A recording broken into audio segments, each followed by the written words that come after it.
Hello homeschoolers, welcome to the land of Kakiak. My name is Laurel, and today's video is addressing this, the dreaded worn edges on my beautiful antique McGuffies.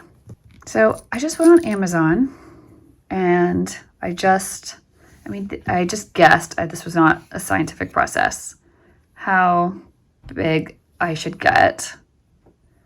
Right, this is pretty little. So I'm going to try putting these on the corner, see if they stay on, see if I can preserve my my beloved McGuffies. Here we go. Okay, so while I work, I'll talk to you about the McGuffies because it is one of my favorite homeschool subjects. So right now, two things that are vital to our homeschool are the McGuffies and a routine. So I have currently a 12-year-old, an 8-year-old, and a 5-year-old. And they all have their own McGuffey right now, right? So Bo is reading the primer and William is reading the third reader, and Everett is reading the fourth reader. He'd started the fourth reader, I don't know, a while back, like, sixth grade or something. He's a seventh grader now, and we just kind of stopped reading it because you know how it is with your oldest. You're just trying to like figure things out. And I'm always kind of torn between like the RC method and like doing my own thing and like which way I want to go with them. And, we've had our challenges with his figuring out what's the right path, what's the right way to approach school for him. And we just weren't in the, like I do think he read the whole third reader. Oh my gosh, look what I did. It got stuck in there. Okay, got it out. And he enjoyed it. But lately, I was like, we just kind of dropped the McGuffies for him. Probably I was so focused on math and like writing and stuff, and I hadn't found a path for him that really worked really well. But anyways, lately, I was wanting to get him back into reading the McGuffies and also just reading aloud to me. Now, because he's 12, he's almost 13, just reads independently, which is good. Like, I want them to be reading independently, but I want a way that I can check just how his reading is going, how his reading comprehension is going, and just have a little more interaction. I think I kind of smushed that one. He's one of those kids that likes, I don't know, maybe all kids do, but he likes more conversational time. He enjoys talking about ideas. And it's good for me to get to hear his thoughts and stuff. Anyways, long story short, my parents, when we moved from Oregon to South Carolina, I'm getting a new one. My parents ended up buying a house in our neighborhood, just like a couple streets over, to like split the year with, between the coasts. Then they bought it, and then they immediately like couldn't come for like, I don't know, year and a half, 2 years because of COVID. They didn't want to travel or anything. And then they came for like a visit. They were only here a couple months, and they did go back. Like, so my kids have hardly seen anyone in my family since we moved here 6 years ago. But we always were like very close. I remember like even the very first year we started homeschooling, and we were using a Becca. And one thing I did like about Rebecca is I did like the reader, like the little living books, you know, that they would have for history class. And I would have Everett call up my parents and read to them.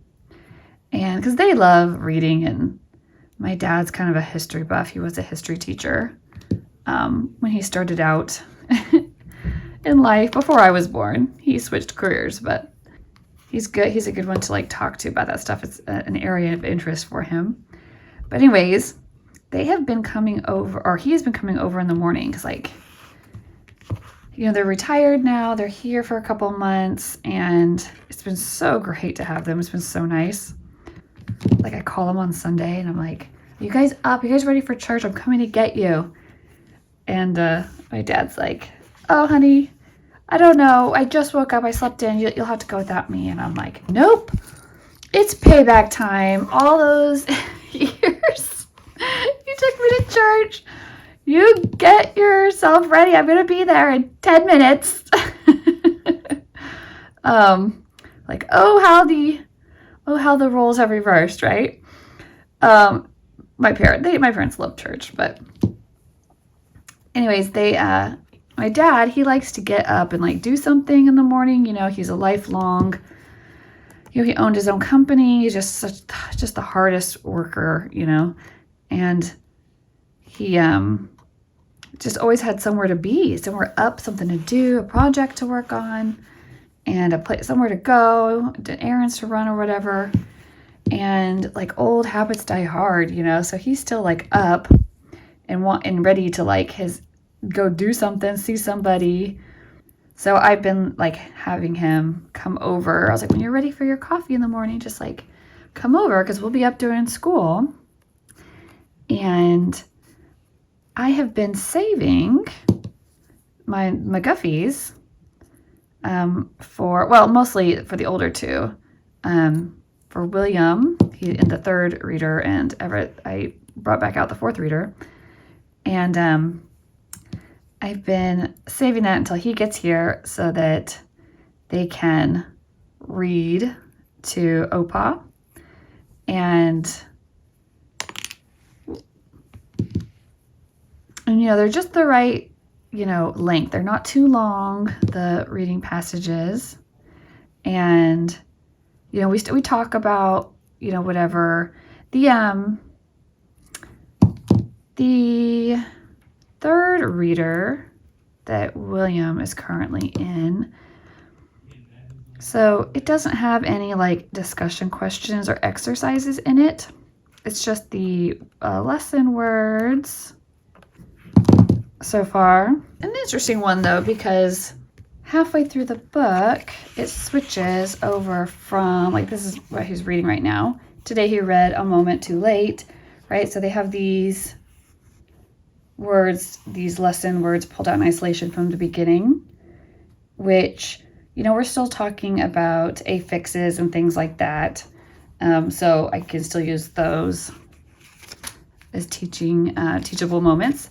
But right around the middle, it switches over to right here at lesson 40. Do you see how the words aren't pulled out in the beginning anymore? Now they have a couple, not as many, but they have a couple words pulled out at the end, and they have the definitions, like hinder, conquer, splendid, education, chores. So that changes right there. Turn to the back and have him read those first, because look, it still gives the diacritical marks and the like syllables. And it gives a really nice, short, succinct definition that matches the way it's used. You know, some words have more than one, you know, part of speech they can be used in. Okay, and then they could be used maybe for like vocabulary words or, you know, spelling words still. But anyways, I thought that was interesting. Like halfway through it changed. I was like, I wonder if it's because like they expect kids to be going at a slower pace, and this book is really expected to last for several grades, you know, like third and fourth maybe or something. Everett's McGuffey reader, the fourth one, he's been And the kids, they still have their own like independent like time that they're reading independently their books off of the my RC plus list, you know. But this one I really like, and I believe the original McGuffey readers, I'm not sure which ones it does this, but I know that they do stuff like this on there too. And I will link in the description box to my resources, both for the revised readers and for the originals. Because I did put together some like companion notebooks to go with them. I'm actually working on a companion notebook for the revised third reader. I'm thinking about having William do instead of, I feel like he's past just the copy work. I think I'm ready for, he can do more than that. I'll do a video on it when it's done. You know I will. Anyways, but the fourth reader, I like that it has some additional features in it besides just like words and passages.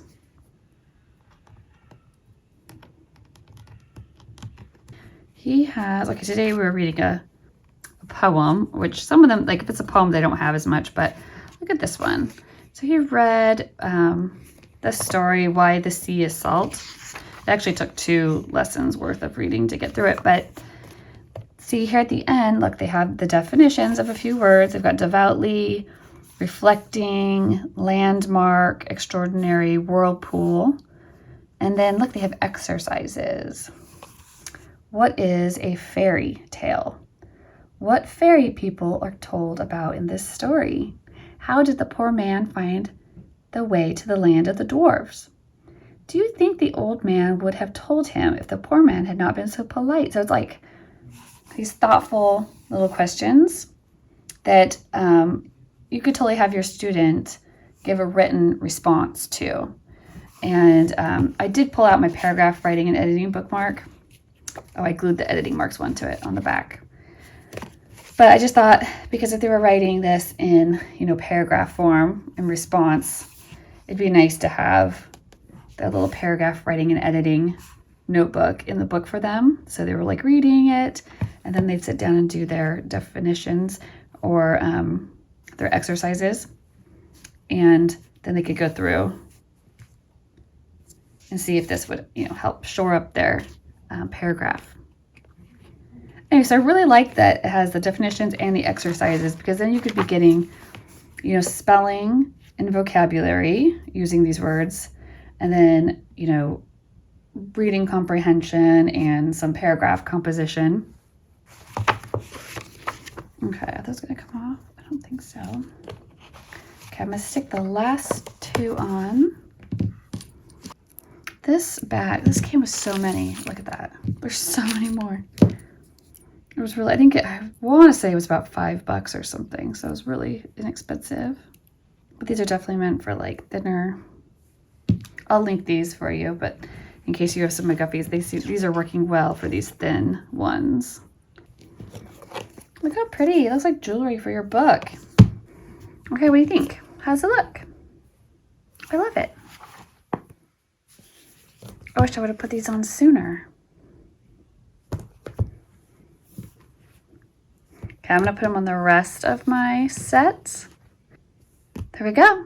All right. I'll talk to you soon. Bye.